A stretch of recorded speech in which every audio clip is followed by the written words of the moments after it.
শোন বাবা, তোরা কোরাস করছিস বলে এটা ভাবিস না যে তোদের কোনো দাম নেই। একটা নাটকের পিলারই হলো কোরাস। কোরাস ছাড়া একটা নাটক দাঁড়ায় না। তোরাই হচ্ছিস সেই আসল স্তম্ভ থিয়েটারের। মুখকে নিয়ে কখনো ভাববি না, নিজেকে মুখ হয়ে ওঠার চেষ্টা করতে হবে। এই অসন্তোষ আমি শুনলাম, অনেকের মনে হচ্ছে যে বাইরে থেকে যে ফ্রিল্যান্সার অভিনেতারা আসছে তারা পয়সা পাচ্ছে, তোরা কেন পয়সা পাচ্ছিস না।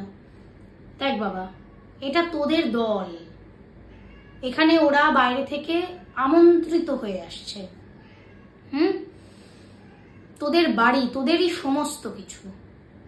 আর এখন তোদের শেখার বয়স, তোরা শ্রম দিবি, তোরা শিখবি, সেটের কাজ করবি, কস্টিউমের কাজ করবি, অভিনয়ের কাজ করবি। এই শিখতে শিখতে করতে করতে তোরাও একটা সময় গিয়ে সেই জায়গাতে পৌঁছবি।